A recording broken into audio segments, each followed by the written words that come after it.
Hello and welcome to ECOTIMES.TV magazine podcast. Today we've got a special guest, Anna Cummins, and she is from 5GYRES.org.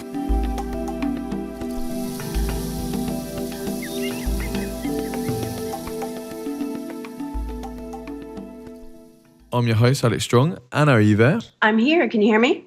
Yes. Great stuff. So can you tell us a bit about yourself, Anna, and kind of what your mission is and what you've been up to with your site and kind of your research?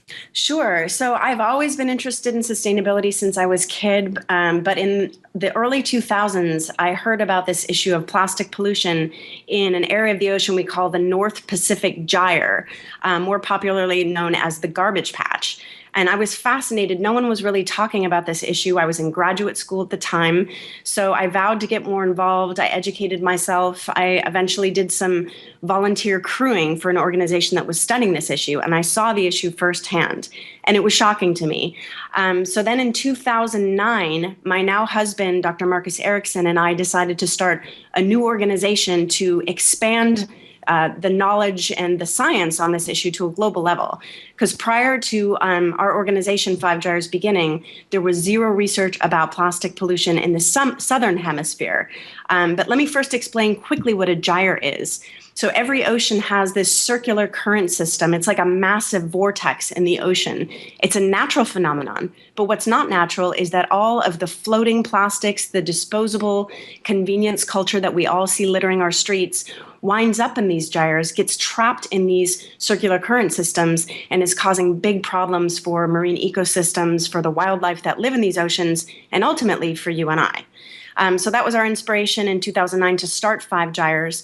And we've completed now a global survey on plastic pollution, looking at this level, looking at this overall as a global issue. And it's just a massive problem. So I wasn't aware of this until basically this year, actually. But I understand a young gentleman's come up with an invention to clear up or help assist clearing up this huge plastic pollution problem we have in our oceans. Yes. What are your thoughts on that, Anna? So you're talking about Boyan Slat, and my husband Marcus has spoken with him many times. We have a good relationship with him. We are, I'd say, very skeptical of any cleanup efforts at sea. That being said, I think his technology could be great in a nearshore environment, in rivers and bays and places that are closer to the source.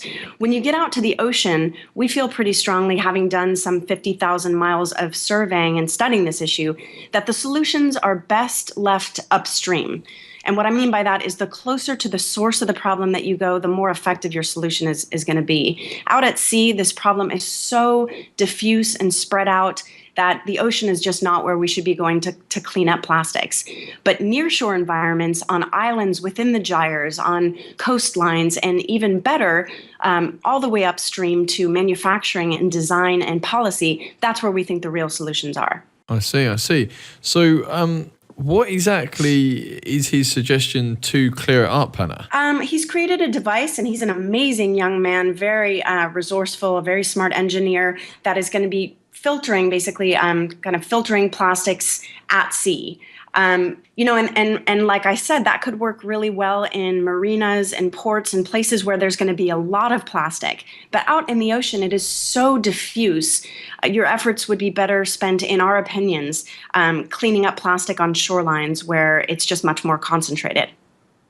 I understand. Anna, you mentioned off air that you've just nearly finished a global research paper on how big the situation and the problem that the average person isn't aware of.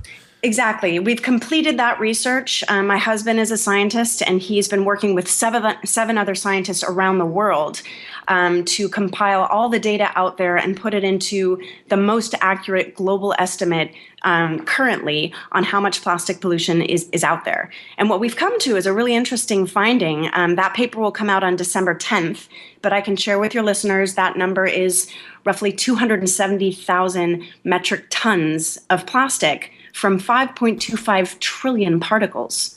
So what that tells us, it tells us many things, and people should be looking out for this paper. We're going to be distributing it widely.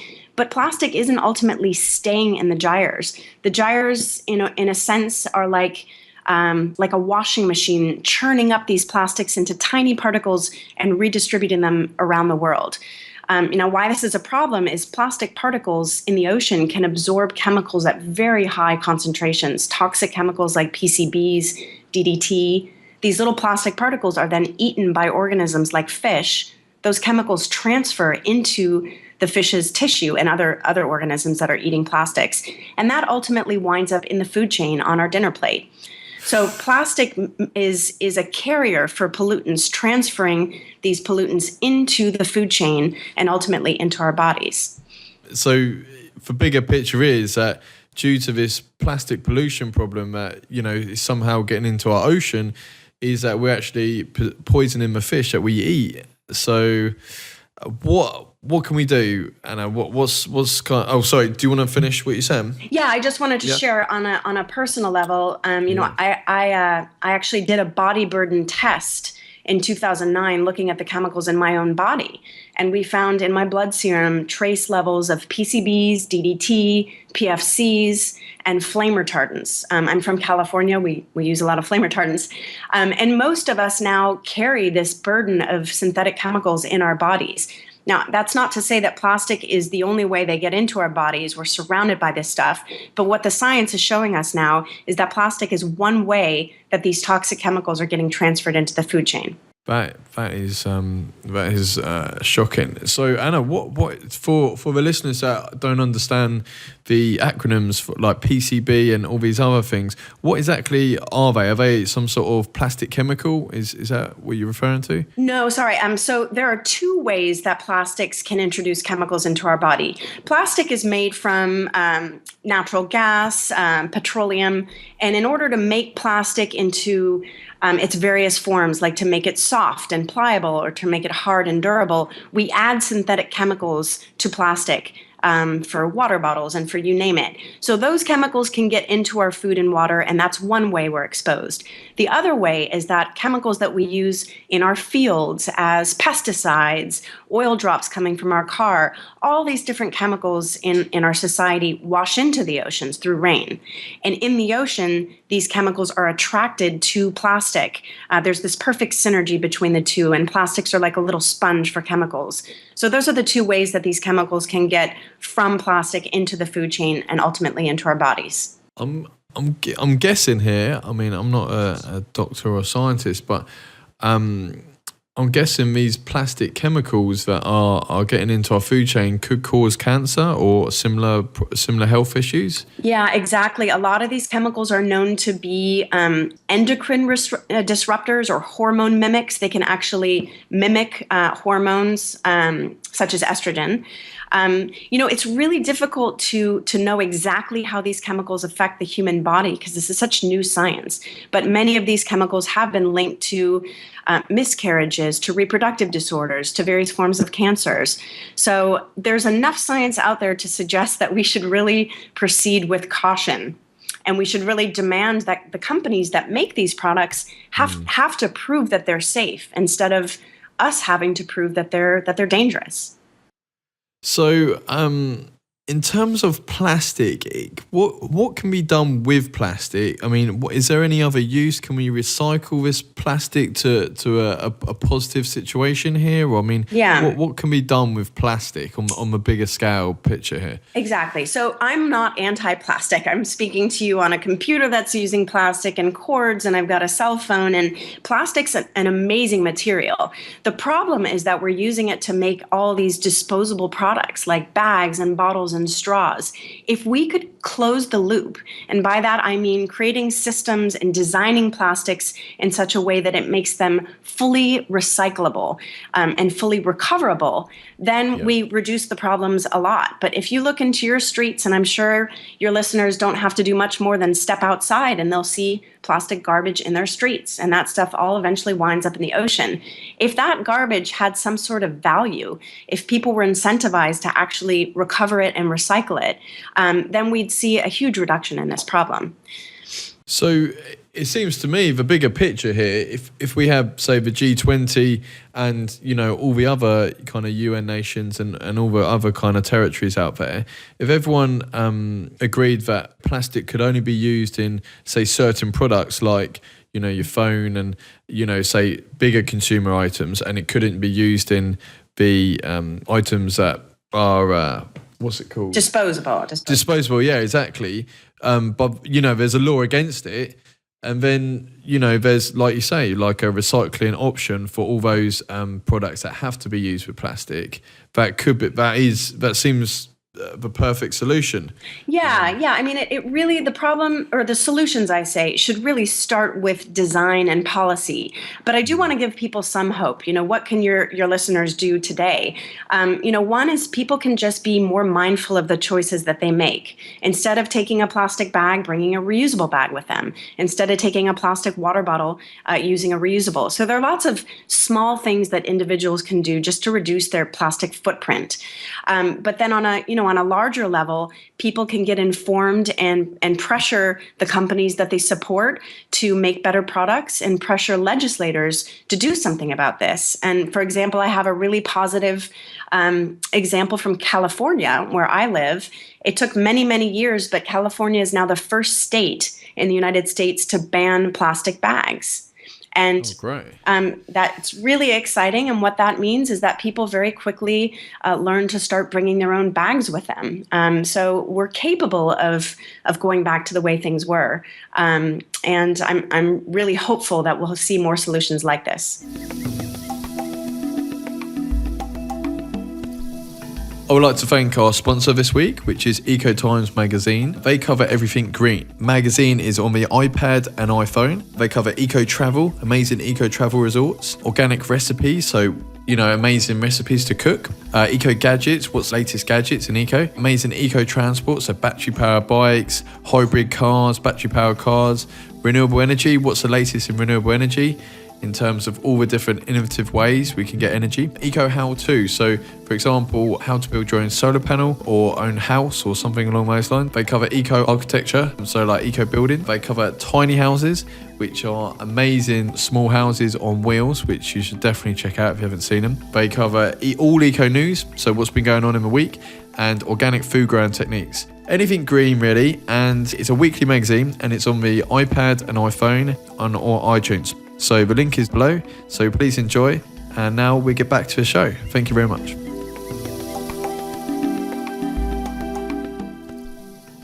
I was in Ireland recently for a conference, and in Ireland, a plastic bag was, I think, 20 cent, 20 is euros over there, so 20 cent.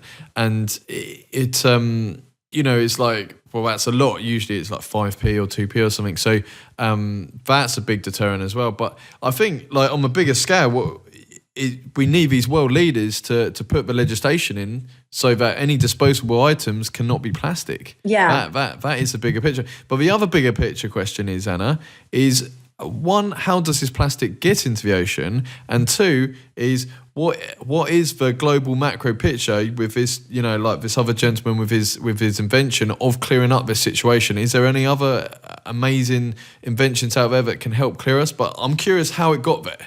Okay, so two parts to your question. How it got there, again, stepping out into your street and looking at the stuff just littering our communities, that's one pathway, is that plastics basically go from every continent in the world. It's the stuff we see in our streets. It's the stuff that blows out of garbage trucks. It's the fact that, we've created all these products that have no value. You were talking before about incentives. Here in the States, some states have what we call a bottle bill. And when we attach, say, a 10-cent value to a plastic bottle, you don't see them in the streets. That increases the recycling rates astronomically when we can incentivize recovery, when you can actually put a price point on, okay, this bottle now is worth 10 cents. You see people collecting it. But the chip bags and the little wrappers and all those things that have no value, those wind up in our streets. Roughly 80% of the plastic that we see in our oceans starts on land. It starts as litter. But I would not put the burden on people. I mean, yes, people do generate litter, but the problem starts much further upstream with the way we design our plastics and the policies that we have around recovery. Right. So in terms of clearing up this mess that our beautiful global nation has has implemented, other than the gentleman we discussed, his amazing invention, is there any other people coming up with kind of global macro solutions to clear up the plastic problem? We get emails and phone calls from people all the time with the latest device to clean up plastic out of the oceans. And unfortunately, as I said in the beginning, the solutions are not in the ocean. The gyres will eventually kick plastic back out onto shore. We're also seeing with this global estimate we just came up with that plastics are grinding down to a really small level where they're not staying in the gyres anymore. That maybe they're being eaten by organisms, maybe they're sinking, they're washing back up on shore. But we feel very strongly that the solutions need to focus on prevention, on upstream, and that there's really not that much we can do about the plastic at sea. It'll eventually kick back out onto shore, and that's where people can do cleanups. But what you were saying earlier, Anna, in terms of it grinding down to nothing, and then it gets in our food chain. Like, obviously the bigger picture is start at the source, but obviously the other huge element is all that. Was it 200 tons, 200,000 tons? 270,000 tons. 270,000 tons. If that grinds down, like you say, to small particles and gets into our food, like all of it grinds down, and we didn't clear any of that up, then our kind of fish system is, I'm guessing, totally gone in terms of being able to eat it. I wouldn't go that far. I mean, that is a big number, but it's not nearly as big as I think people expected because the stuff is kicking back out. So I know it's really hard to hear that there's not a solution to the stuff that's out there. I'm holding in my hand a jar. It's the size of a maple jar. It's filled mostly with zooplankton, and it's got maybe one handful, if you were to cup your hands, of little pieces of what looks like plastic confetti. This is a sample we collected in the North Pacific Ocean over roughly 2 miles of ocean. So if you think about like a little handful of confetti sprinkled out over 2 miles of ocean, that gives you a sense for how spread out it is. Now try and imagine going out there with a net to skim that. You'd be removing tons of life, of little zooplankton and krill and things like that. So our oceans are vast. Until you cross an ocean, you really don't get a sense for how big our oceans are, and the fact that our planet is a water planet. So I would say that again, we really have to focus on prevention and source reductions, and the oceans will kick this plastic back out. I think that's where the solutions are. And what we tell people is that we invite the public onto our expeditions. We've now done 13 expeditions across all 5 gyres. And the best way to really get a handle on this is to come join us. We've had scientists, artists, filmmakers, journalists, CEOs of companies, students, and teachers come on board, participate in the research, and then go back and be ambassadors in their communities. It seems everyone needs to get the message out there. And I mean, is there any amazing kind of documentary films done on this situation? And the other thing as well, in terms of inviting public, which is great, is how can we get to invite the global leaders? Because the global leaders are ones that are going to put the legislation in place to like you say, start at the source and sort the problem out. Yeah. That's something that we're definitely discussing. We have had, for example, the CEO of a company that makes plastic products come out just to see this issue. And I would say this issue is fairly new in the grand scheme of things. It's just beginning to get onto the global agenda. Organizations like UNEP are starting to take a closer look at plastic pollution issues. So I'm hopeful. It's really just been in the last 10 years that the science is getting out there more and that people are actively talking about solutions. Well, it seems to me that we just need to kind of get the G20 head of PR people and then invite them on a plastic sailing voyage to see how bad the situation is, and hopefully get some great documentary filmmakers to come and make some great documentaries, to spread the word. Yeah, that's happening. Oh, great. You asked for documentaries. So there's one fantastic one that came out in the last year here in the States called Plastic Paradise by Angela Sun. And it's a fantastic, very understandable and engaging look at that issue. Then closer to your part of the world, Jeremy Irons made a film called Trashed that I just saw recently, and it's a fantastic overview of the issue. And then there's a group also based out of the UK that is working on a film that should be out sometime next year called Plastic Oceans. And that should also be a very comprehensive look at the issue. Great stuff. Are those films listed on your site? They're not. I can send you a link to share with your people, but Plastic Paradise is on Netflix now, and people can find it there. Oh, cool. That's great. So thank you very much, Anna, for coming on the show. And what's it called? Do you want to tell viewers best place to find you and social media and that? Sure.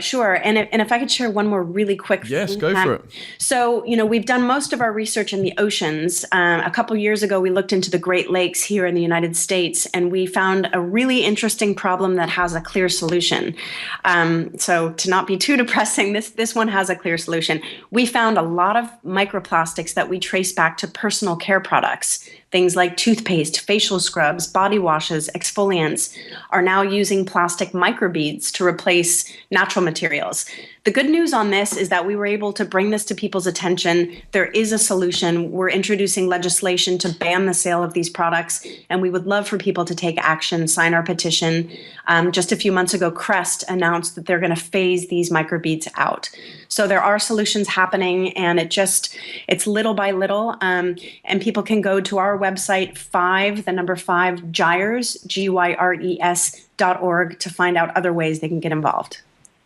That's amazing. Thank you very much, Anna, and look forward to getting you back on the show. Thank you so much for having me. Thank you very much for enjoying our ECOTIMES magazine podcast. We'd like to tell you all the platforms we're on. So we're on SoundCloud, we're on Stitcher, which is for Android. If you've got Android phone, you can download a Stitcher, which is a podcast app, and get the ECOTIMES podcast on there. We're on iTunes, so you can get it on your iPhone and iPad and all your Apple devices. And we're on TuneIn as well. And we're on YouTube. So please subscribe to whichever platform works best for you. And thank you very much for listening. We want to say a big thank you very much to ECOTIMES magazine for sponsoring the podcast. They are a weekly magazine, cover everything green. So if you're interested in growing your own food, renewable energy, amazing eco resorts, eco gadgets, basically anything green, how to build your own home, tiny houses, eco transport, organic food, anything green really. Big thank you to them. And please check them out. The links be below, and it's on the Apple newsstand, so you'll be able to get it on your iPad and iPhone. Thank you and have a great day.